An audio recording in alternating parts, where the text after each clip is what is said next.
She told me I was a punk and I was fake. What the hell? What? Get off my bed, boy. Why? I ain't even sit on my bed yet. Girl, it's really not that deep. Okay, so what are you about to do? We say always gotta smile when you see me. That's God's light shining through me. I'm beaming.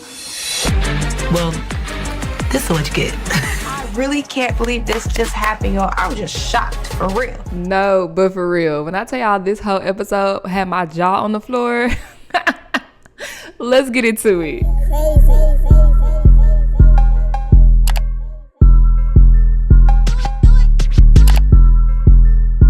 Hey everybody, welcome back to my YouTube channel, #moviebae. I am moviebae, and in this video, I'm going to be doing a review over episode 2 of Deb's House entitled Blank Canvas. But before we get too into it though, I would like for y'all to drop down and hit the subscribe button, because here on moviebae, I do reviews, reactions, and commentary to movies and television, and if that is the type of content you like, you might as well stick around and hit the subscribe button. And if you find yourself enjoying my commentary along the way, don't be afraid to give me a thumbs up and or drop a comment down below. So episode 2 begins where the first one left off, with the double elimination. Miss Deb is saying that Rocky and Billboard Baby are both going to go home because they don't have their mind on the competition. Well, this leaves Rocky to get very, very upset. And in my opinion, she started being disrespectful. Let me explain. When I was younger, I was the same way as Rocky. My voice will raise an octave. I'll start talking with my hands. When I get passionate, I'm going to do the most to prove my point. But at the same time, that doesn't mean it's not disrespectful. Okay, so in my opinion, she was very much so being disrespectful to Miss Deb. I was a punk and I was fake. What the hell? Guess what? what? That's That's the beautiful you thing. You not for real, Miss Dad. That's what's the beautiful you not, thing. Though. Be yourself when you come here, but then when we be ourselves, it's a problem. The reality is, you telling me that I'm a fake person. I don't take that good, okay? I don't think you fake. Stop. I just feel like you Stop, contradict sweetie, yourself. Stop. She said that Miss Deb wants them to be themselves. However, when we are being ourselves, you quick to send us home for it. Well, baby, if yourself is unprofessional, like if this is how you conduct yourself, then maybe you aren't ready for such opportunities. You got to get out of your own way, baby girl. Step 1, not hitting people. Good job. Step 2 is controlling your temper and how you express yourself. Now, keep that clip in mind, though, y'all. Keep that clip in mind, because I do feel like Miss Deb is being contradicting, however, not in the way that Rocky is talking about. Anyways, Miss Deb was like, okay, well, you know what? One of y'all still gonna go home, but we're gonna handle this in a freestyle battle. So now Rocky and Billboard Baby are gonna go bar for bar, okay? Rocky first verse, hard. Billboard Baby's first verse, it was decent. Rocky's second verse, hard. And before Billboard Baby could even get her second verse out, Rocky keeps going. And then in turn, Billboard Baby puts her hand over Rocky's mouth, which physical touching is a no-no. Now, everybody was shocked that Billboard did this. Everybody was waiting on Rocky to pop off on Billboard, but Rocky did not. All she did was push her hand, from in front of her mouth and was like, don't put your hands on me. So claps for Rocky for not popping off. That is how you are tested and you prevail. I'm very much so proud of you, Rocky girl. Now, Soraya, she steps up and she calls the battle, okay? She lets Billboard know, baby girl, this was your one shot. You lost. And Miss Deb steps in and she was like, not only that, but you put your hands on it. You got physical, so it's time for you to go home. And with that, Billboard Baby is sent home. Now, I want to know your opinions. Who do y'all believe won the battle? Was it Rocky or was it Billboard? Drop down in the comments and let me know. Now, I do want to go back to Miss Deb and Billboard. In my first video, I said I felt like Miss Deb was being very much so biased with the Billboard versus Rocky situation. And I know I'm not crazy, y'all. Like, I know y'all peep it too. So whenever it comes to Rocky talking over Miss Deb, yelling at Miss Deb, standing up on Miss Deb, if we being honest, Miss Deb turns around and says now, this. Don't get it twisted. I'm not in the habit of letting people just disrespect me, but I love when people stand up to me. I respect that. Let Billboard Baby be the one passionate about something. Miss Deb gonna turn around and say this. You not really? It's not really big, bro. It's not really big. It's a strong. Then I tell you, stop calling me a bro. I don't do this. I don't walk around like this, sit here and cry, but I'm acting hard as hell, and you sit up here shedding tears. But hold this something like you got. I'm done with it. Now that is being contradicting. And in this moment when Billboard is about to leave the house, she's crying and she was just like, I really want to work with you, Miss Deb. And I was waiting for Miss Deb to give her a hug. And she did not give her a hug. She was like, is that my mic? Okay, thank you. I was just like, damn. You really don't like this girl like that. So anyways, with that, Billboard baby is sent home. Now with one girl out of the house, only on the first night, Miss Deb calls up someone she regrets sending home. And I was right. Like I said in my first video, it's Hot Chalk. Hot Chalk is back. Now, when I was editing my thumbnail, I was like, Hot Chalk is in this photo. She gonna come back in the house for show. And she did. Now, Hot Chalk and Rocky are both Philly rappers, okay? And in both confessionals on episode 1 and on episode 2, it sounded like mutual respect. Like they're both gangster female rappers from the city, right?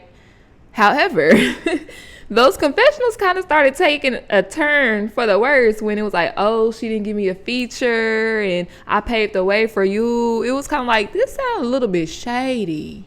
So the moment that Hot Chalk get in the house and Rocky like, how you feel being in the house? Yeah, don't mess up again. I said, oh Lord, they about to go at it. How you know all that about me, bitch? Cause you a fan. And you mad? You can't rap better than me? You ain't make it to nothing I ever did. But when we get home, I'm Come down here and throw hands. for what? Throw hands. No, we here to for competition. When I tell y'all that turned up so fast, And I was thinking like, dang, Rocky, not again, Rocky. You being tested, Rocky. And you know what? When Hot Chalk was like, come down here and throw hands, let's fight. I'm so happy that Rocky said, nah, we here for a competition. I said, you go ahead, Rocky. You go ahead, Rocky. Now that all the drama is out the way, we can finally get into the challenge of this competition show. So this episode is entitled Blank Canvas, and Deb talks about how back in the day, artists will come as a blank canvas, and the record label or the managerial team, they will create your persona for you. And these days, it's not like that. Artists already come with their persona planned. Now, I'm split on this. Okay, I grew up in the era of America's Next Top Model, so I'm very well aware of the blank canvas, and I understand the importance of it as well. However, I also feel like I like when artists already know who they are and who they want to be portrayed as. Like, why not? Some people just need fine-tuning and tweaking. Take Cardi B, for example. Cardi B came on the scene being Cardi B, and that's why people fell in love with her. Sexy Red. She came as she is. Okay, the Lord said come as you are, and she came as she was. And people like that wretched. Like, not everybody, it's not for everybody, but you know, she has her fans that can relate to that. Now take somebody like Chloe Bailey, for example, who didn't come as a blank canvas, and she's literally trying to figure her image out in front of the world. Certain artists need help and certain artists don't. That makes sense? Am I making sense? All right. So the importance of this challenge anyways is Deb wants to get to know the person behind the persona. So she's going to have the girls take off their wigs and their makeup and their little fancy outfits, quote unquote, their fancy outfits. They were told to come in their best performance gear, and half of them came in looking like WTF. I just want to say that. But anyways, that's the purpose of this challenge. I'm not going to go through everybody because some people's stories have already been told. So keep that in mind. Watch the show if you want to know all the tea. So Malakaya, aka Big Mally, we found out she's been rapping since she was 15. She got signed at 17, and she said where she's from, it's rare that you even make it to your 16th birthday. And I'm like, dang, now I've heard it's rare to make it to your 18th birthday, but your 16th birthday, they getting down wherever she from. Electrica, we found out that as a child, she was like one of them kids that be interviewing celebrities. She's from Orange County, y'all. So I'm pretty sure she's been around that life. And she just encouraged everybody, like, if you're on social media, popping your ish, stay on social media, post every day and pop your ish, because look where I'm at now. So Queen Izzy, or Islamnia, we find out that she quit her job as a flight attendant to come out here and audition for the show. And even though she told her mom and her siblings, she did not tell her father because he is not supportive of, you know, her aspiring rap career, especially leaving a job with a salary, benefits, insurance, PTO to come out here and chase the dream of being a rapper. That just didn't sit well with her Nigerian father. So next up is Hot Chalk, aka Shamika, and for her to be so hard, every time she in front of Miss Dev, she just busts out crying. But we find out about Shamika, why she is so hard and why she has this persona, and it's because as a child she was SA'd. And she said that is really what made her tough, especially when she found out that a younger sibling of hers was also being SA'd. She felt like she had to protect her entire family. So that is where her hot chalk persona comes from. Side note, would y'all have taken out y'all sew-in?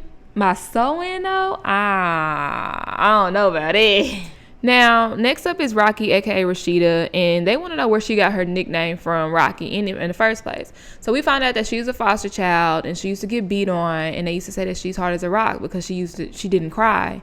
I just want to say that we got to do better when it comes to children. We have to do better when it comes to children because kids are like the most innocent in the world, and for kids to be going through what they be having to go through, it's just ridiculous to me. Let's try to end on a high note. Next up, we got Who Camille.